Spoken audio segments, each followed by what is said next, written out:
Hey, family, welcome to the Hype Man channel. You came to be motivated. We came to take you there. So let's grow better, be better, do better. And before we Yes. get started, like, subscribe, and ring that bell. Let's Ring get that it going. bell. Yes, sir. Yeah. Let's get it going. So, Coach, man, how's everything been coming with you, man?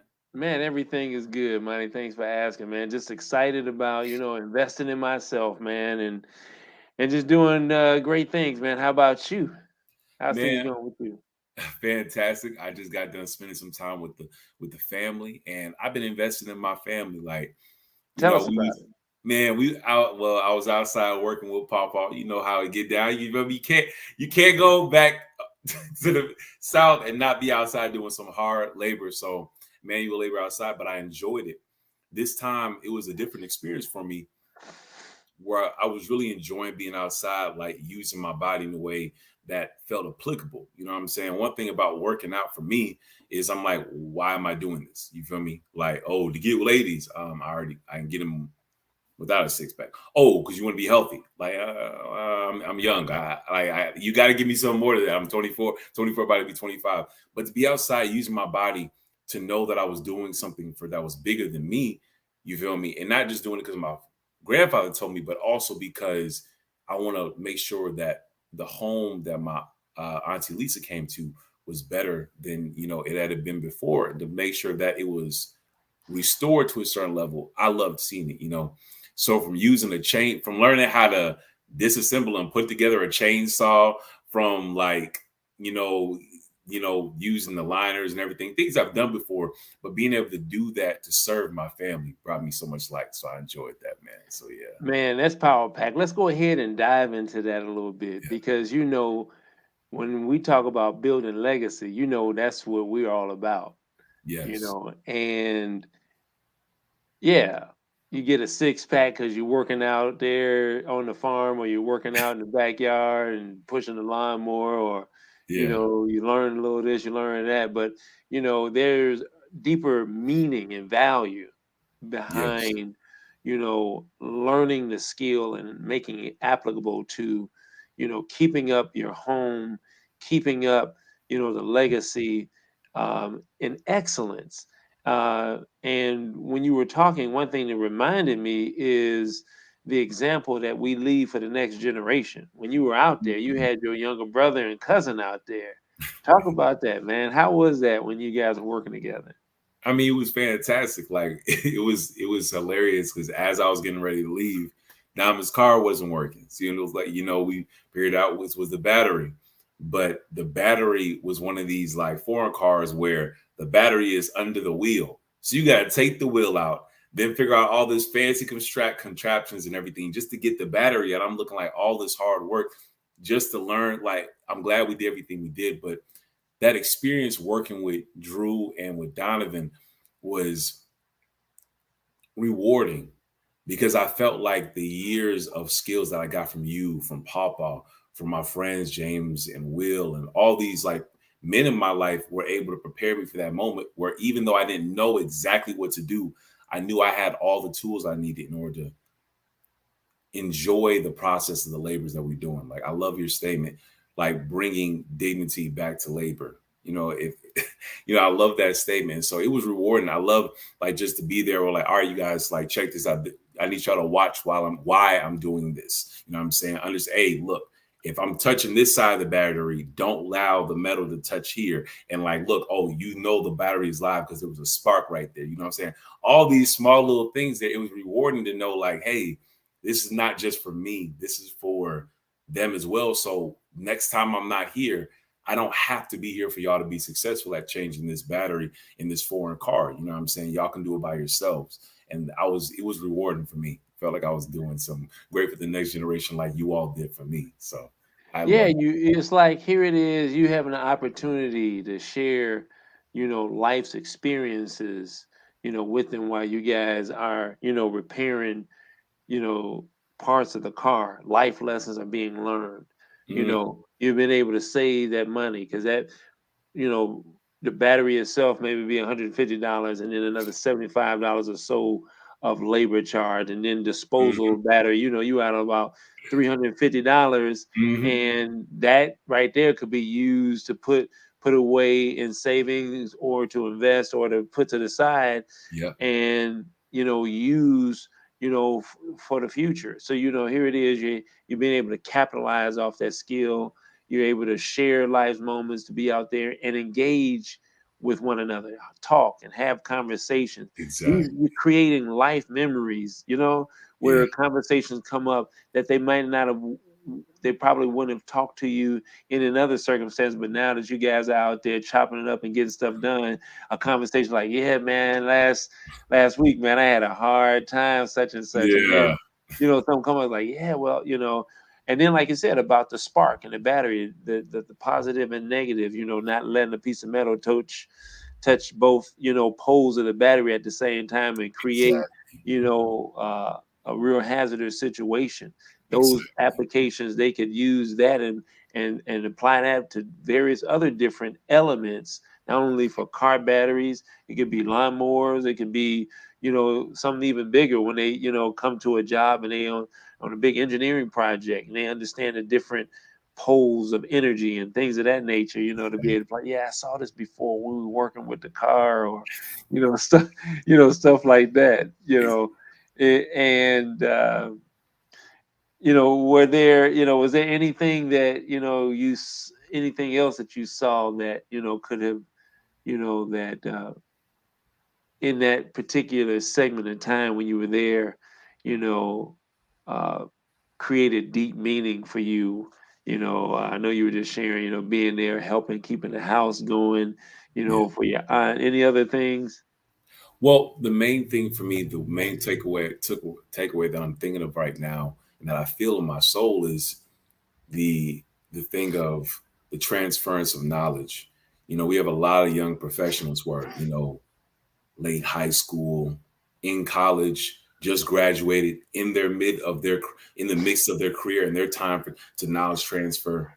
No matter where you are on that spectrum, there's a time when you are given knowledge, and there's a time you're receiving knowledge.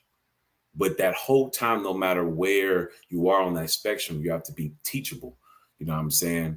As the person giving the knowledge, you have to be able to realize, like, okay, how does this new generation need to receive knowledge?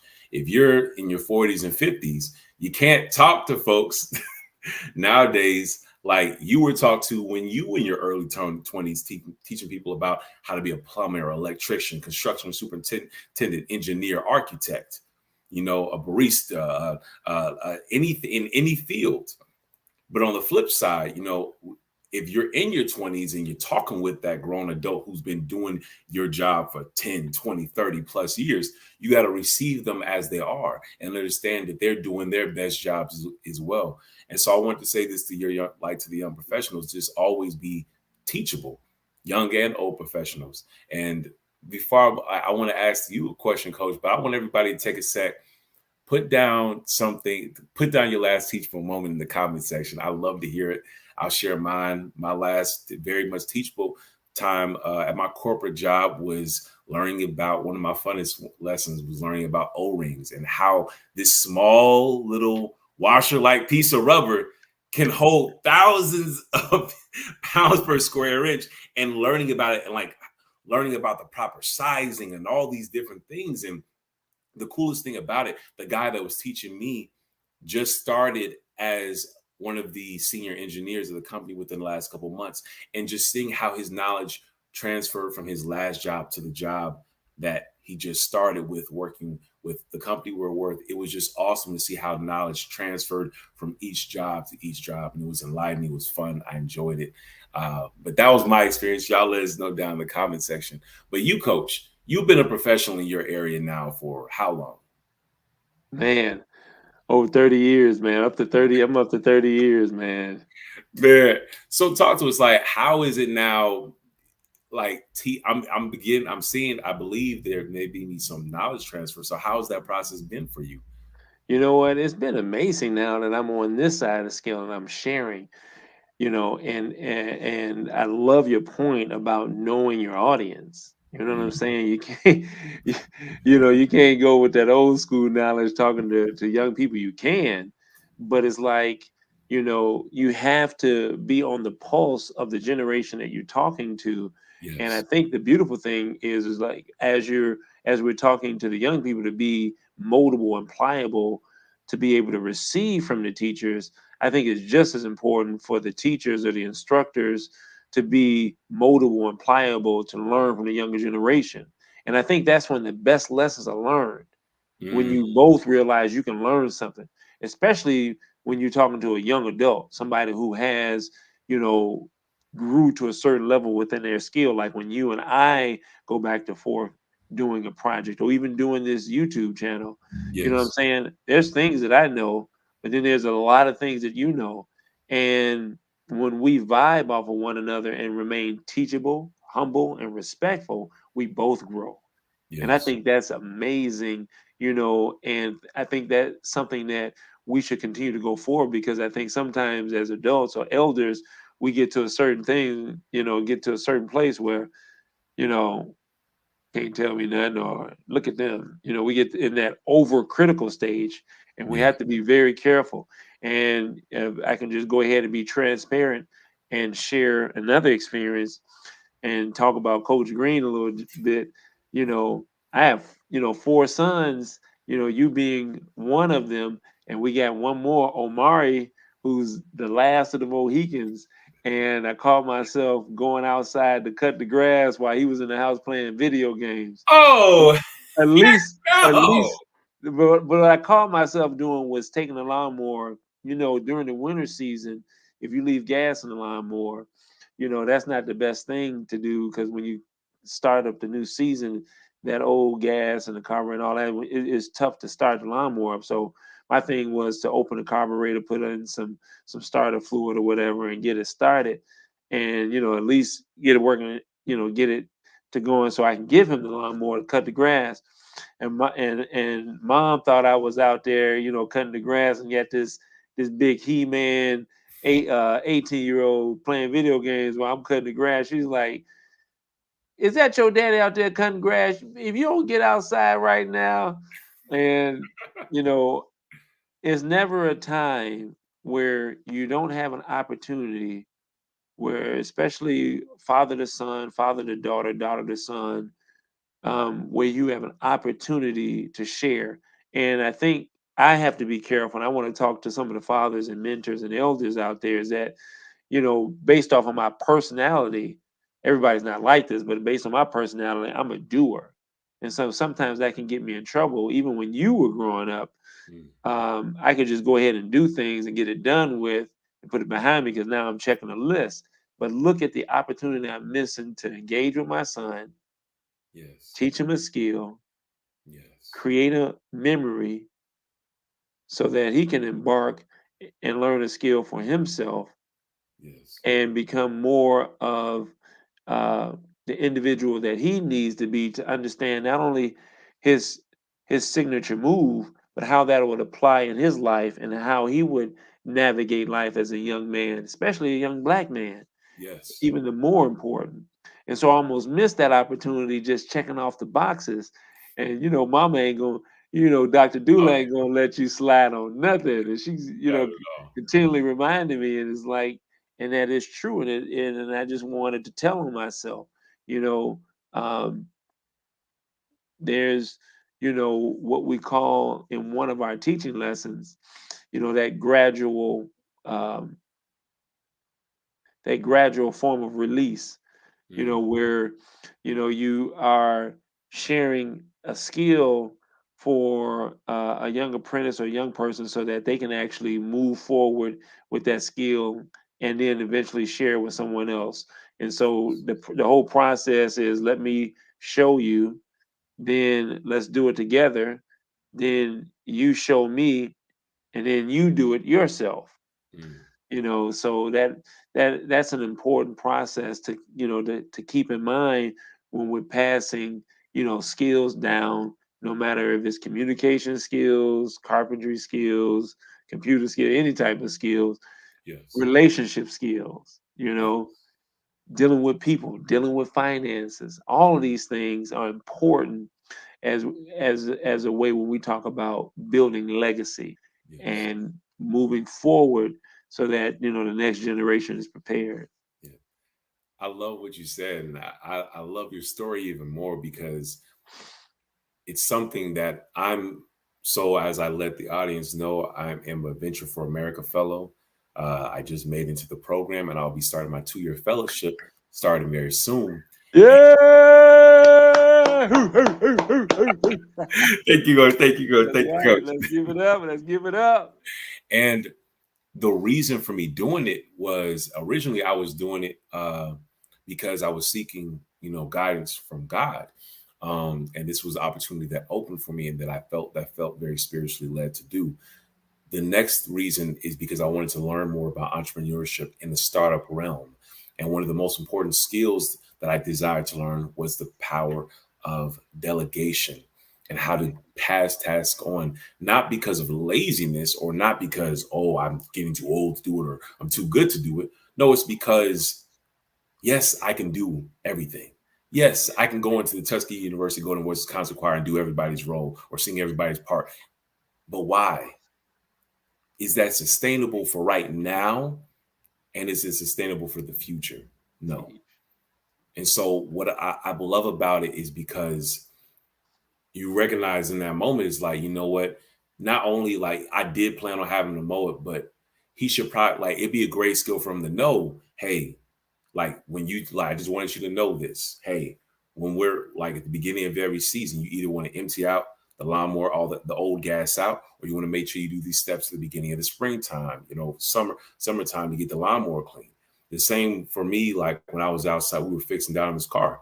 Even though I was the main one under there because it was electrical and I didn't really want anybody to get hurt. And I trusted myself to do it. Every time I did something, I said, hey, you all come here really quick. Look at it. Get in the car and look under this. You see how I'm touching this exact thing or I'm using this exact tool to do it. You know what I'm saying? Or like, watch this part of the video here. You want to use this exact thing because it's a thing where it's understanding that there will be a time where either I won't be there because of where I'm located, because of my availability and time, because it's just not meant for me to do it.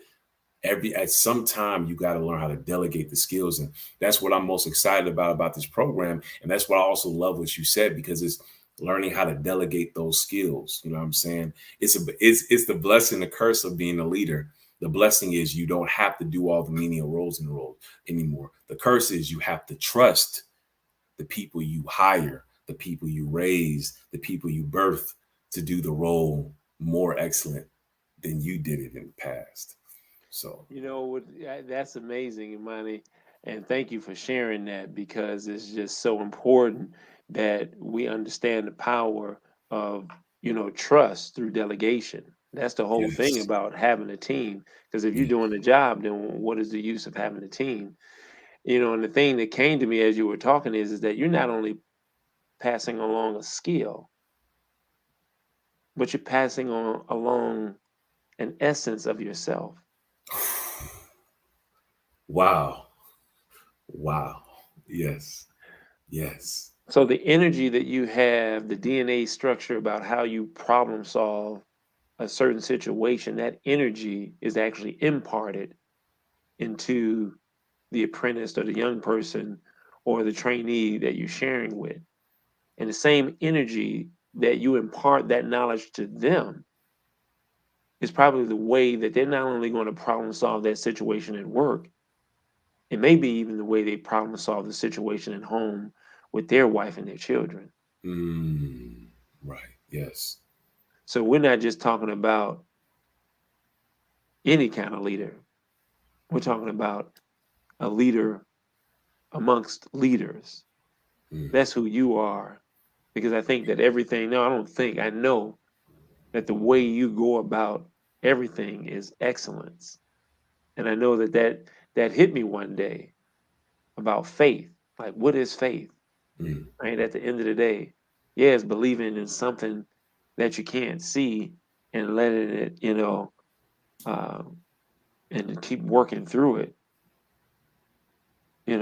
But what if you didn't have the ability to do the work, you know what I'm saying, or show it or this, that, and the other in the way you want to. But the bottom line is that no matter what you do, no matter the way you breathe, the way you think, the way you look at the world, the way you speak to people, the way you process the information and not talk about somebody behind their back, but you respect them, giving them the benefit of the doubt like you want the benefit of the doubt. At the end of the day, faith is excellence. Yes. It's an energy of excellence. And that's what you do. You, iMANi, as a leader amongst leaders, is that you not only pass down a skill, iMANi, you impart excellence. You Thank impart excellence. And that gets into the moral fabric of the people that you're about to teach and work with and lead with in your next chapter in life. Yes. Thank you so much, Coach. I really, really An appreciate impart, it. you're an imparter of excellence Thank from your soul, man. And I just wanted to say that I'm proud of you. Thank you, Coach. I really like that really means a lot coming from you.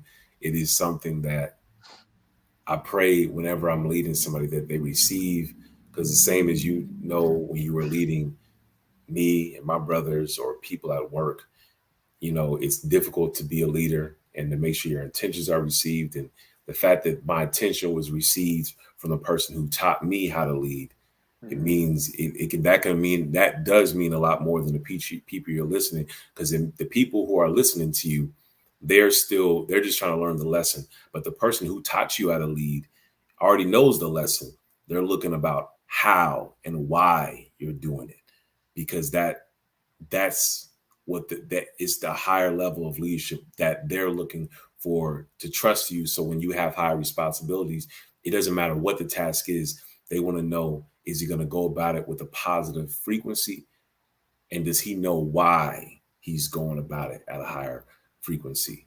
The how, the what, all the head knowledge, and understanding the why to the heart. So at that point, I know he's going to actualize it in his hands. You know what I'm saying? So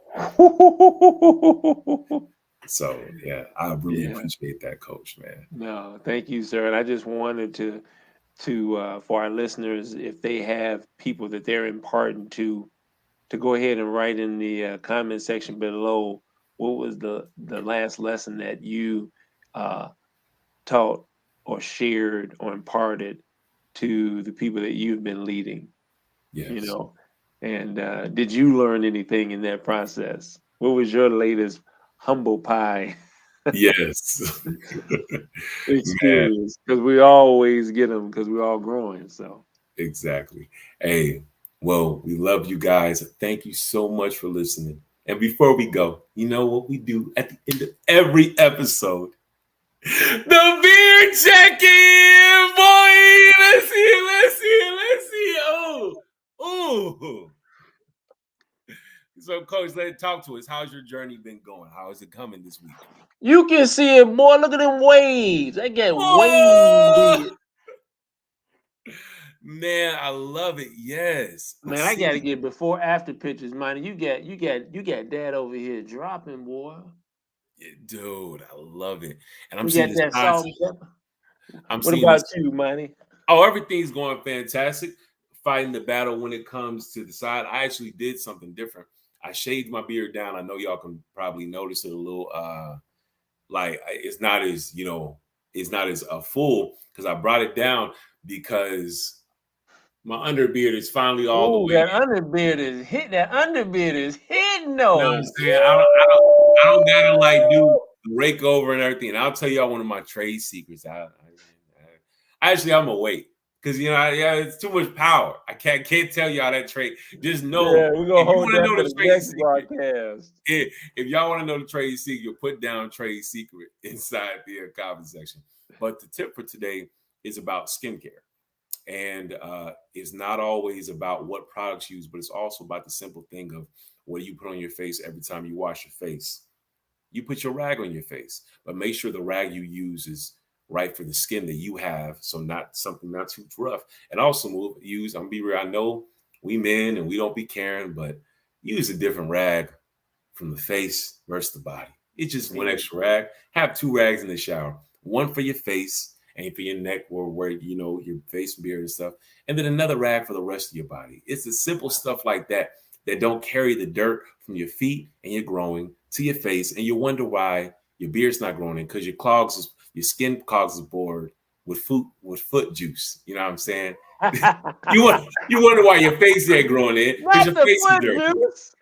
Like, don't be real. That like a lot of times, this is why we do the apple cider vinegar wash. 2 parts water, 1 part apple cider vinegar. That 2-to-1 ratio. What you want is you want your face to be clean and all the excess products to be stripped out, so the hair has the opportunity to grow out. You can use every product on the line, but unless you take the time to re-cleanse your face and pull that extra product out, you'll never see the growth you're looking for. So that's the beard tip of the week. Give us the health and wellness tip, Coach. Man, I want our audience, man, to investigate magnesium flakes. Magnesium flakes. The coach took a bath, and you know how people sometimes soak with Epsom salt. Mm. Magnesium flakes are also deposited in Epsom salt, and it helps, you know, the sore muscles and things like that nature. But if you Oh, just take all 100% magnesium chloride, that is magnesium flakes, and you just work with that in the bath, game changer. ooh, you Man, if you putting me dealing on. if I didn't you know about this. look learned just this weekend, hey, we had a full moon, a blood moon. I think the moon was in Scorpio rising or whatever. Yes. And mom, you know, introduced me to the magnesium flakes, Mm. and it was a game changer just for me in one day. I mean, if you're dealing with if you're dealing with fatigue, if you're dealing with your body processing and taking in the calcium and potassium that it needs, sometimes it's because of magnesium deficiency. 'Cause I did a whole study on this, and it's so important. Of course, yeah, consult your physician, but sometimes our physicians and doctors don't know and don't understand, and you get prescribed medication, and it might be that you have a magnesium deficiency. So I encourage everyone to look up magnesium flakes on the internet and do your own self study, because there are a lot of benefits from magnesium and how you get it into your system. Right, 100%. And if you have any questions, our email is down in the comment section, and we will get back with you all. If you have any questions about beer tips or about magnesium flakes from exercising, health and wellness in the whole, we have the expert right here. And we will get back with you. You can find me at base_iMANi on Linktree, any platform. You can find him at Tell Us Coach. Yeah, Linktree, Coach Green Jean. 100%. And we just want to say thank you guys. We the hype men. We love you guys. Y'all be hype with us. Be great. Be great.